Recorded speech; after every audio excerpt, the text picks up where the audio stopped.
3월 15일 금요일 에바더교회 오늘을 여는 말씀 함께 나누겠습니다. 사도신경으로 신앙 고백 드리겠습니다. 나는 전능하신 아버지 하나님 천지의 창조주를 믿습니다. 나는 그의 유일하신 아들 우리 주 예수 그리스도를 믿습니다.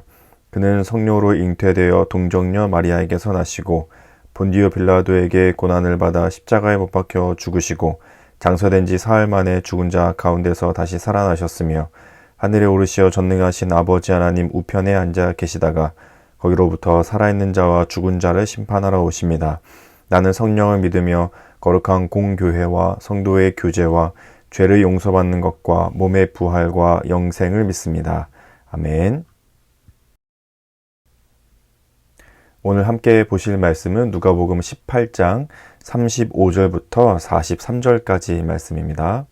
누가복음 18장 35절부터 43절까지 말씀을 같이 읽겠습니다. 여리고에 가까이 가셨을 때에 한 맹인이 길가에 앉아 구걸하다가 무리가 지나감을 듣고 이 무슨 일이냐고 물은데 그들이 나사렛 예수께서 지나가신다 하니 맹인이 외쳐 이르되 다윗의 자손 예수여 나를 불쌍히 여기소서 하거늘 앞서가는 자들이 그를 꾸짖어 잠잠하라 하되 그가 더욱 크게 소리질러 다윗의 자손이여 나를 불쌍히 여기소서 하는지라. 예수께서 머물러 서서 명하여 데려오라 하셨더니 그가 가까이 오매 물어 이르시되 내게 무엇을 하여 주기를 원하느냐. 이르되 주여 보기를 원하나이다. 예수께서 그에게 이르시되 보라 내 믿음이 너를 구원하였느니라 하시매 곧 보게 되어 하나님께 영광을 돌리며 예수를 따르니 백성이 다 이를 보고 하나님을 찬양하니라. 아멘. 오늘 본문은 마태복음, 마가복음, 누가복음 이 세 공간복음에 모두 다 기록이 되어져 있는 본문입니다. 다른 본문에서는 이 맹인이 치유받는 오늘의 이 기적이 일으켜지는 이 본문이 맹인이 두 사람이 있었다라고 표현하기도 하고 또 이 맹인의 이름이 바디메오였다. 우리가 익히 많이 들어봐서 알고 있는 바디메오였다라고 밝혀주고 있기도 한데요. 오늘 누가복음에서는 두 사람이었다, 바디메오다 이런 얘기는 없고 한 맹인이 이렇게 하면서 본문이 시작되고 있습니다.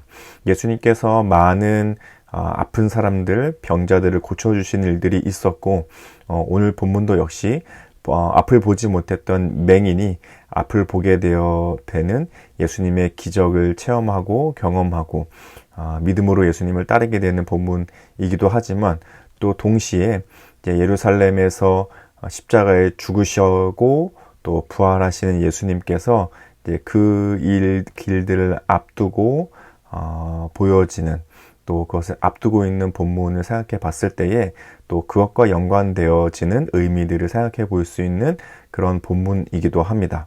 그런 내용을 생각해 봤을 때 오늘 본문을 좀 생각해 여러 가지 의미들을 찾아볼 수 있을 것 같은데요. 먼저 이 맹인이 예수님을 부르는 그 호칭에 대해서 한번 생각해 봐야 될 것 같습니다.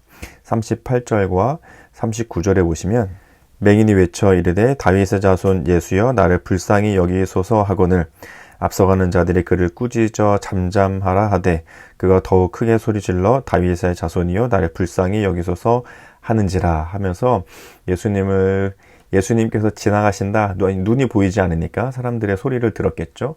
소문을 또 통해서 기적을 일으키신 예수님에 대해서 또 알고 있었겠죠.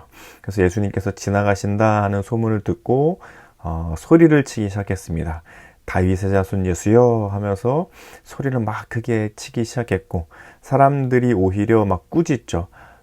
좀 조용히 좀 하라고 지금 막 그렇게 소리치면 안 된다고 하면서 사람들이 말림에도 불구하고 이 맹인은 또 고래고래 소리를 치면서 다윗의 자손 예수여 하고 부르게 되죠.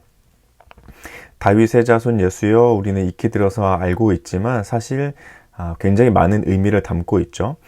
구약에서부터 계속 메시아의 예언에 대해서 하나님께서 말씀해 주시기를 다윗의 자손에서 메시아가 올 것이다. 다윗의 자손에서 구원자가 올 것이다.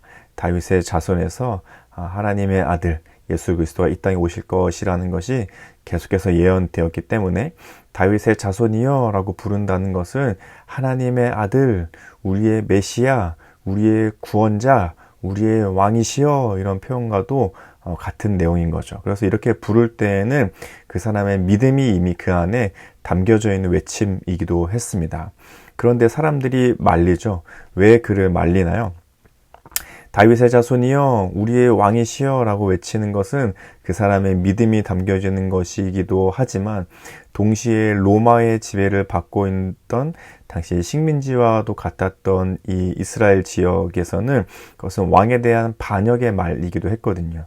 왕은 오직 로마의 황제뿐이었고 그가 바로 신의 아들인데 또 다른 하나님의 아들 우리의 왕이시다라고 외친다는 것은 곧 반역의 의미이기도 하고 반란을 일으키는 왕에게 대적하는 의미이기도 했기 때문에 사람들은 그를 조용히 시키는 거죠.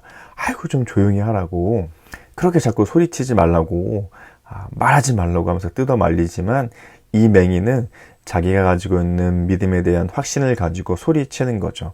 다윗의 자손 예수여 다윗의 자손이여 하면서 소리치는 거죠. 이 본문이 그저 한 사람의 맹인이 치유받는 과정으로 본다면 맹인의 믿음에 대해서 생각해 볼 수 있겠지만 앞서 말씀드린 것처럼 예수님께서 이제 예루살렘으로 들어가시고 거기서 십자가에 죽으실 일들을 생각했을 때에는 진짜 보지 못하고 있는 사람들은 누구인가를 한번 생각해 보게 합니다.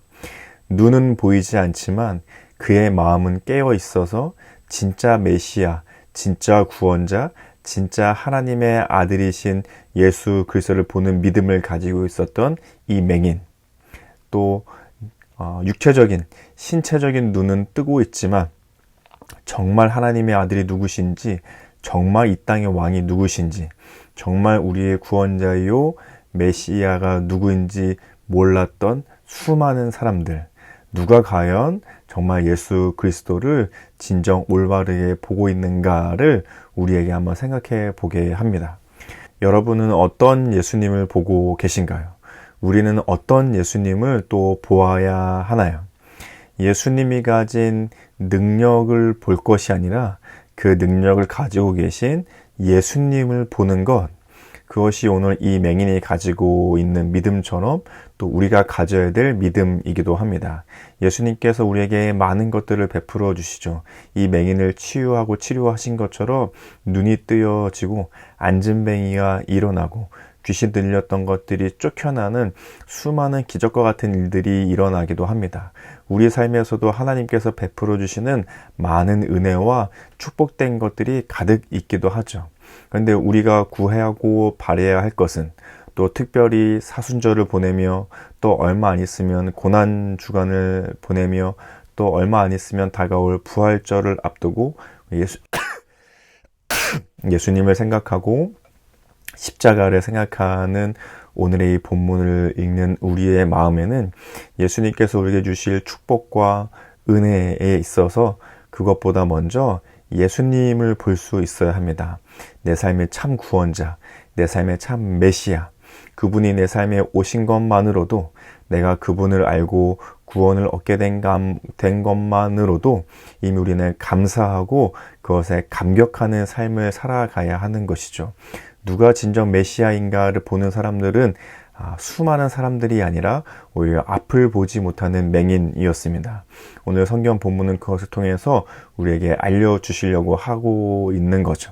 누가 과연 예수님을 올바로 바라보고 있는 것인가? 우리에게도 똑같은 도전으로 다가오게 됩니다. 우리는 과연 정말 예수님을 올바르게 바라보고 있는 것인가?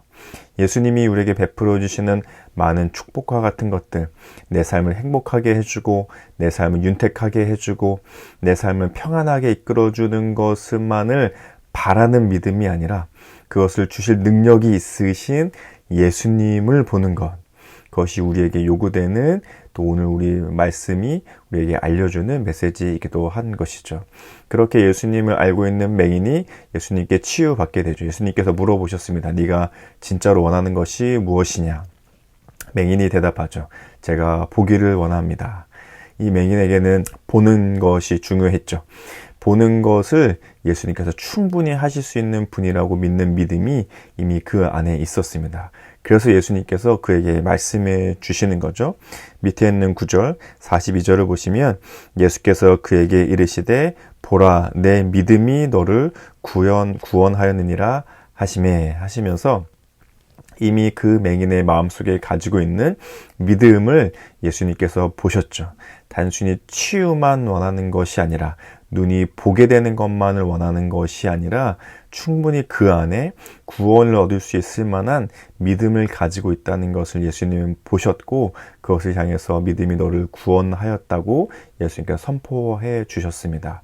그리고 나서 나오는 9절은 그것이 맞았다, 옳았다는 것을 설명해 주죠. 43절에 보시면 곧 보게 되어 하나님께 영광을 돌리며 예수를 따르니 백성이 다 이를 보고 하나님을 찬양하니라. 맹인이 예수님을 통해서 눈이 보게 되어졌고 그래서 떠나봐 버린 것이 아니라 그 예수님을 따르는 삶을 살아가게 됩니다. 성경에서는 예수님을 그렇게 따르는 사람들을 제자라고 표현하죠. 자신의 모든 것을 두고 예수님을 따라가는 사람들을 성경에서는 제자라고 표현하고 있습니다. 이 맹인이 그렇게 예수님을 제자된 모습으로 따라가고 있는 거죠. 이것이 바로 믿음을 가지고 예수님을 따르는 사람들의 모습입니다. 우리에게도 믿음이 있습니다.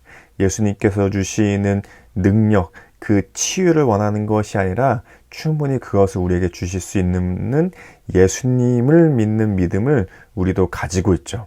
그리고 그것을 믿음을 가지고 있는 사람들이 예수님 앞에서 나타내는 모습은 바로 그 예수님을 따라가는 삶입니다. 우리 삶에서도 믿음이 있다면 어떤 식으로든 그 믿음이 드러나게 돼 있습니다. 그리고 드러내는 삶을 살아야 합니다.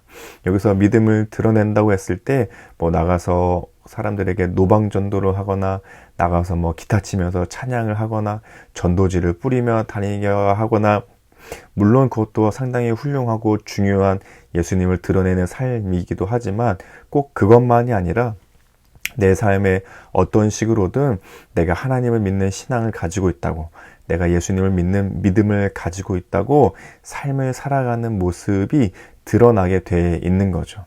기도하는 것, 말씀을 읽는 것, 사람들을 대하는 것, 일을 할 때 일을 처리하는 방식과 그것을 대하는 태도와 또 정결하고 순결하고 정직하고 성실한 삶으로 살아가는 것. 그냥 착하고 좋고 바른 사람이어서 그렇게 살아가는 것이 아니라 우리가 하나님을 믿는 믿음, 예수님을 믿는 믿음을 가지고 있기에 그런 삶을 살아가면서 믿음을 드러내는 삶을 살아가게 되는 것이죠. 그래서 누구든지 그 모습을 볼 때 저 사람은 정말 예수님을 믿는 믿음으로 살아가는 사람이구나, 하나님을 믿는 믿음으로 살아가는 사람이구나 하는 것들이 알려지고 또 전해지고 보여지고 드러나지는 삶을 사는 것, 그것이 바로 예수님을 믿는 믿음을 가진 사람들이 살아가는 삶인 거죠. 물론 우리의 삶을 보고 저 사람이 예수님 믿는지 하나님 믿는지 알 수 있을 수도 있고 또 모를 수도 있겠지만 우리 자신은 아는 거죠. 내 안에 예수님 믿는 믿음이 있으니 나는 이런 삶을 살아가고 이렇게 살아가야 한다는 제자된 삶을 살아가야지 하는 마음을 가지고 살아가는 것입니다. 그리고 그것이 세상 가운데 드러나기 시작하고 예수님을 따라가는 제자된 삶으로 우리도 살아가게 되는 것이죠. 오늘 이 말씀을 생각하면서 함께 이렇게 기도하면 좋겠습니다. 하나님께서 우리의 눈을 밝혀 예수님의 능력에만 관심을 두는 것이 아닌 능력 있는 예수님을 보게 하시고 그 믿음을 드러내며 살아가는 삶이 되게 하소서. 또 고난주간 또 부활절 얼마 안 있으면 앞두게 될 그날들을 생각할 때에 우리는 정말 예수님을 옳게 보고 있는가? 눈은 떴지만 마음의 눈은 뜨지 못한 이 사람들과는 다르게 눈은 가려졌어도 마음의 눈은 뜨고서 정말로 올바르게 예수님을 바라보았다는 이 맹인처럼 우리는 정말 그 예수님을 올바르게 보고 있는지, 또 그 맹인이 예수님께 치유를 받고 나서 그분을 따라가는 삶을 살아갔던 것처럼 우리 또한 올바른 믿음을 가지고 예수님을 따라가는 삶을 살아가고 있는지, 그런 믿음을 가지게 가질 수 있게 해달라고 함께 기도하면 좋겠습니다. 또 가정과 교회와 나라를 위해서는, 우리 가정을 위해서는 가정 안에서 나누는 사랑을 통해 예수님의 사랑을 상상하고 채워가는 가정 되게 하소서. 교회를 위해서는 성경의 예수님을 올바로 전하며 살아가도록 함께 응원하는 교회 되게 하소서. 우리 나라를 위해서는 예수님을 드러내는 그리스도인들이 보여주는 제자의 모습이 각계 각층에 나타나도록, 또 우리 함께 계속해서 기도하듯 우리 4월에 있을 총선을 위해서, 우리 나라를 위해서 함께 기도하면 좋겠습니다. 또 우리 공동체 기도 제목으로는 우리 이정민 집사님의 기도 제목인데요. 개인의 기도 제목은 믿음 생활 잘하게 해주시고, 성경 읽을 수 있게 글도 알게 해주시고, 말씀도 깨닫고 기도도 잘하게 해주세요. 가정을 위해서는 아들이 예수님 믿게 해주세요. 삶의 현장을 위해서는 한글 공부 중에 있는데 잊어버리지 않고 글 잘 읽을 수 있게 해주세요. 교회를 위해서는 교회가 부흥하여 빈자리 없게 해주세요. 사회 나라 온 세계를 위해서는 복지가 잘 되고 국민이 행복한 나라 되게, 젊은 사람들 일자리 있게 해주세요. 이런 기도 제목이 있는데요. 우리 이정민 집사님을 생각하시면서, 또 이것이 나의 기도 제목이다 생각하시면서 함께 기도해 주시고, 또 특별히 우리 이정민 집사님의 건강을 생각하시면서 함께 기도해 주시면 좋겠습니다. 또 우리 성도님들이 서로 기도 제목 알고 계신 것들이 있으시면 함께 기도해 주시고, 개인의 기도 제목으로 기도하신 후에 주기도문으로 이 시간을 마치도록 하겠습니다. 함께 기도하겠습니다.